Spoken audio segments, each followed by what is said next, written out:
I want you to picture something. You've just turned 65. You've worked for over 4 decades. You've paid taxes, raised a family, showed up to countless jobs, and done everything society told you to do. Now it's time to retire. You sit down with a financial advisor to discuss your options. They pull up your accounts. They look at the numbers. Then they look at you with an expression you'll never forget, a mixture of sympathy and discomfort. The number on the screen representing your entire life savings is $88,400. That's it. That's what you have to fund potentially 30 years of retirement. Your Social Security will help, but it averages around $1,900 per month. Combined with drawing down your savings, you'll have roughly $2,200 monthly to cover housing, food, healthcare, transportation, and everything else. You immediately start doing math you never wanted to do. Can I afford to stay in my house? Will I need to move in with my children?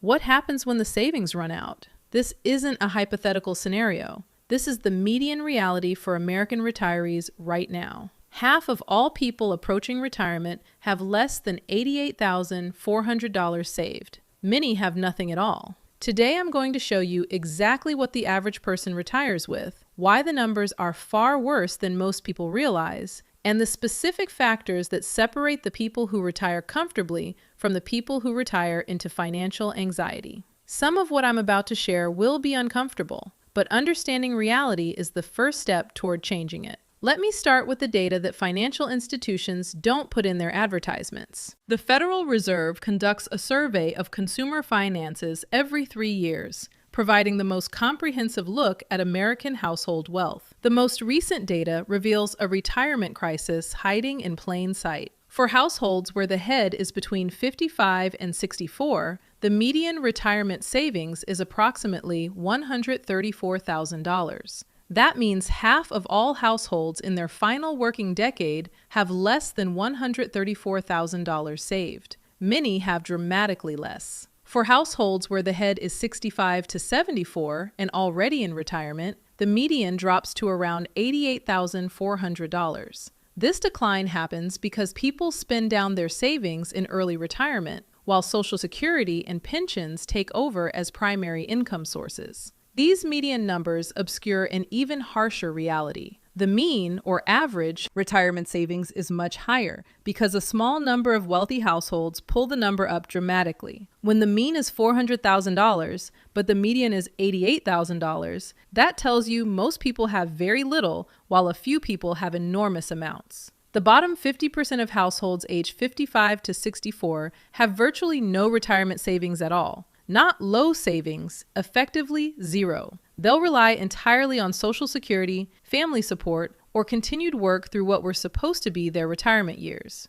Let me translate these statistics into lived experience. Someone retiring today with $88,400 in savings using the 4% safe withdrawal rule can pull approximately $3,536 annually from their portfolio. That's $295 per month from savings. Add the average Social Security benefit of roughly $1,900 monthly, and total retirement income reaches about $2,195 per month. That's $26,340 annually to fund all living expenses. The federal poverty line for a single person is approximately $15,000 annually. So the median retiree isn't impoverished by official definitions, but they're not far above that threshold either. They're one major medical expense away from crisis, one home repair away from depleting their cushion. This isn't the retirement that decades of work were supposed to produce, yet it's the retirement that most Americans actually experience. Here's what makes these numbers even more concerning.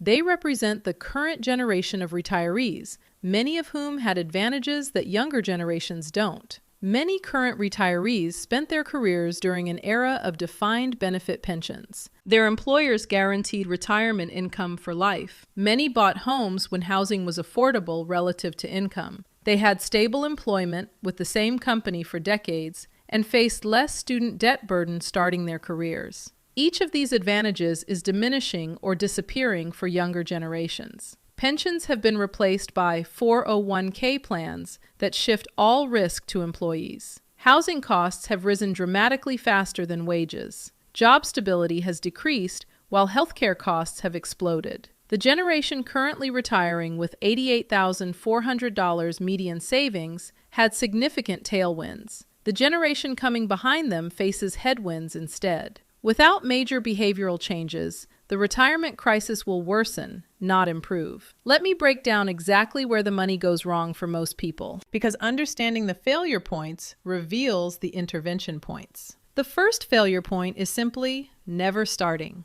The most powerful factor in retirement outcomes is time in the market. Someone who invests $300 monthly, starting at 25, will accumulate dramatically more than someone who invests $600 monthly, starting at 45. The early starter has 40 years of compounding. The late starter has 20 years of catching up. Yet most people don't invest meaningfully until their 30s or 40s. Their 20s disappear into lifestyle establishment, debt repayment, and delayed financial education. Each year of delay costs them exponentially because the earliest years produce the largest compound returns. Someone who saved just $200 monthly from age 22 to age 30 and then stopped entirely would have more at 65 than someone who saved $200 monthly from age 40 to 65. 10 years of early investing beats 25 years of late investing. The math seems counterintuitive until you understand how powerfully compounding rewards early action. The second failure point involves savings rate collapse during middle adulthood. Many people who start saving in their 20s reduce or eliminate contributions during their 30s and 40s. Children arrive, houses get purchased, lifestyle expands to consume income. The retirement account contributions become temporarily paused when expenses mount. The pause often extends far longer than intended. By the time contributions resume, over a decade of compound growth has been sacrificed. The catching up required becomes mathematically daunting. The third failure point involves premature retirement account access. When people change jobs, they often cash out their retirement accounts rather than rolling them over. The immediate cash feels valuable. The long-term cost remains invisible. A 28-year-old who cashes out a $15,000 401k when changing jobs doesn't just lose $15,000. After paying the 10% early withdrawal penalty and income taxes, they might receive $10,000 in cash. More importantly, they lose what that $15,000 would have become over 37 years of growth. At 8% annual returns, that's potentially over $250,000 at retirement. Studies show that roughly 40% of workers cash out retirement accounts when changing jobs. This single behavior destroys hundreds of billions in potential retirement wealth. The fourth failure point involves the assumption that catching up later will be possible. Someone who wants to retire at 65 with $500,000 and starts saving at 25 needs to save approximately $285 monthly at 8% returns. Someone who starts the same goal at 45 needs to save approximately $1,200 monthly. Most people cannot quadruple their savings rate in their late 40s. Their expenses have solidified. Their lifestyle has crystallized. The assumption that catching up would be possible proves catastrophically wrong. The fifth failure point involves poor investment choices among those who do save. Many workers keep their 401k contributions in default money market funds, earning 2 to 3% annually. Over decades, the difference between 3% returns and 8% returns is enormous. Someone investing $400 monthly for 35 years at 3% accumulates approximately $295,000. The same contributions at 8% accumulate approximately $870,000. The investment choice alone creates a $575,000 gap. Both people saved identically. One retires with nearly triple the wealth simply because of how their money was invested.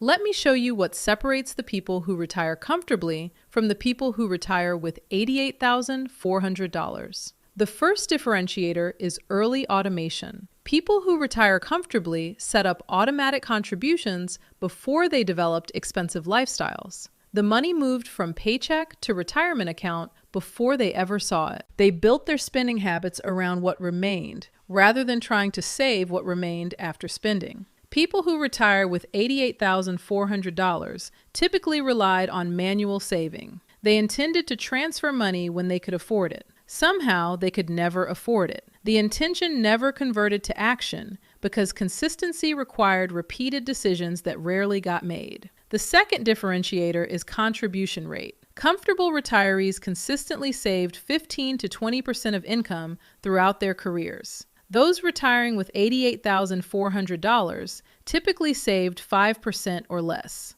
The difference between 5% and 15% seems manageable in any single year. Over 30 years, it's the difference between $200,000 and $600,000 or more. The third differentiator is investment strategy. Comfortable retirees maintained age-appropriate stock allocations throughout their careers. They didn't panic during market downturns. They held diversified portfolios and let time work. Those retiring with $88,400 often made multiple investment errors. They sold during market crashes. They kept everything in cash equivalents. They concentrated in single stocks that underperformed. Investment behavior matters as much as investment amount. The fourth differentiator is debt management. Comfortable retirees entered retirement with little or no debt beyond possibly a mortgage. Those retiring with $88,400 often enter retirement still carrying car payments, credit card balances, and home equity loans. These debt payments consume fixed income that should fund living expenses. The fifth differentiator is healthcare planning. Comfortable retirees understood that healthcare represents the largest expense category in retirement.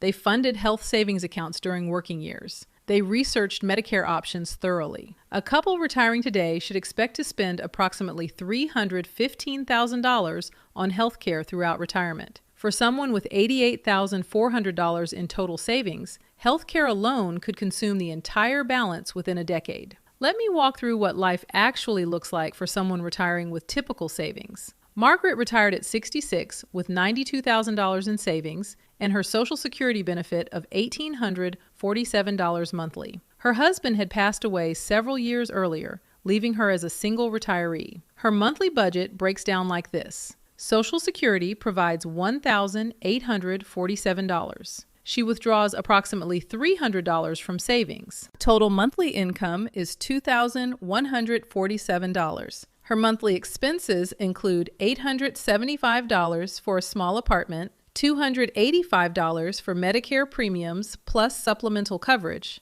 $180 for groceries, $210 for utilities and phone, $125 for her car payment, $95 for car insurance and gas, $187 for medications not fully covered by insurance, and approximately $190 for everything else. This budget totals $2,147, meaning Margaret has exactly zero discretionary spending. Every dollar is allocated before it arrives. Any unexpected expense creates immediate crisis. When her car needed $1,100 in repairs last winter, she had to skip a month of medication to cover the cost. When her refrigerator failed, she put the replacement on a credit card she's still paying off. When her grandson graduated from high school, she couldn't afford a meaningful gift. Margaret isn't living in poverty by official measures. She's living in financial precarity, where every day requires choices between necessities. This is the median retirement experience in America. The cruel irony is that small behavioral changes earlier in her career could have produced dramatically different outcomes.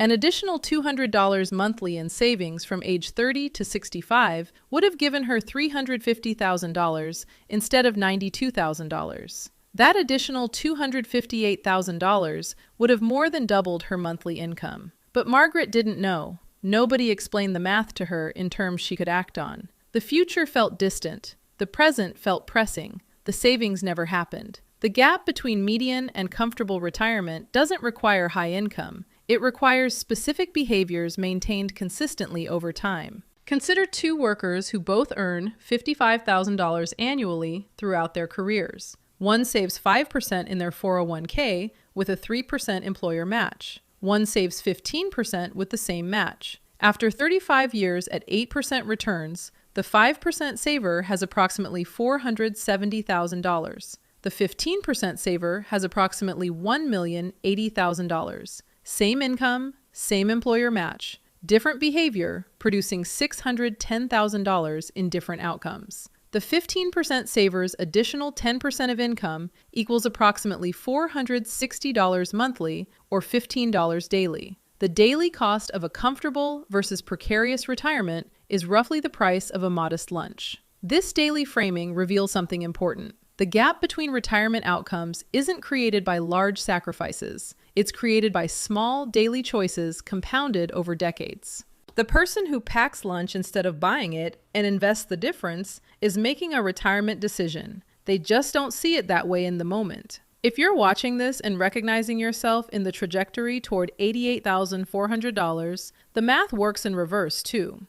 Starting to save $15 daily today changes your trajectory. The earlier in your career, the larger the impact. But even starting in your 50s creates meaningful improvement over the baseline. Someone with nothing saved at 50 who begins investing $500 monthly at 7% returns accumulates approximately $127,000 by 65. That's 40% more than the median. Combined with Social Security and potentially part-time work, it creates options that zero savings does not. Let me give you actionable steps based on where you currently stand. If you're in your 20s or early 30s, you have the most powerful asset available: time. Start contributing immediately. Capture any employer match. Increase your contribution by 1 percentage point annually until you reach 15%. Invest in low-cost index funds. Avoid early withdrawals regardless of how tempting immediate cash seems. If you're in your late 30s or 40s with some savings but behind schedule, increase your savings rate aggressively. Eliminate lifestyle expenses that don't provide meaningful value. Max out catch-up contributions once you reach 50. Delay retirement if possible, because each additional working year both adds savings and reduces the years retirement must fund. If you're in your 50s with little saved, hard choices become necessary. Saving 20 to 25% of income may be required. Working into your late 60s or early 70s becomes likely. Downsizing housing deserves consideration. Social Security delayed until 70 increases benefits by roughly 8% annually between full retirement age and 70. Regardless of your current position, one principle applies universally. Action today beats optimal action tomorrow. The median saver didn't reach $88,400 through terrible decisions. They reached it through delayed decisions. The perpetual, "I'll start next year," became, "I should have started years ago," before they realized what had happened. Learning that the median retirement savings is $88,400 can trigger two opposite reactions. Some people feel motivated to change behavior immediately. Others feel fatalistic, concluding that if most people fail, failure must be inevitable. The fatalistic response is understandable but incorrect. The median outcome results from median behavior. Different behavior produces different outcomes. Consider that the top quartile of retirement savers has over $500,000 accumulated. The top 10% exceeds $1 million. These people don't have dramatically higher incomes than everyone else. They have different financial behaviors maintained over decades. The gap between $88,400 and $500,000 isn't created by income. It's created by consistency, priority, and time. All three remain available to anyone learning this information before they've retired. Each person watching this video faces a choice. Accept the median trajectory and the median outcome, or reject the median trajectory through specific behavioral changes and create a different outcome. The choice isn't made once. It's made daily through small decisions that compound into drastically different retirement realities. The morning coffee purchased instead of made. The car upgraded instead of maintained. The savings contribution reduced instead of increased. The investment left in cash instead of properly allocated. These small choices, repeated thousands of times, become the difference between $88,400 and $500,000. The median retiree didn't choose to have $88,400. They chose a series of daily behaviors that produced $88,400. Each individual choice seemed reasonable. The cumulative result was not. Understanding this dynamic is the first step toward changing it. You cannot accidentally save your way to a comfortable retirement. You must intentionally behave differently than the majority who end up with $88,400. The person watching this at 25 and adjusting behavior immediately could retire with 5 times the median savings. The person watching at 40 and making changes could retire with double or triple. Even the person watching at 55 can meaningfully improve their trajectory. The only failure is knowing the stakes and choosing not to act. $88,400 represents the cost of default behavior. It doesn't have to represent your future. What you do tomorrow and every day after determines which statistic you become.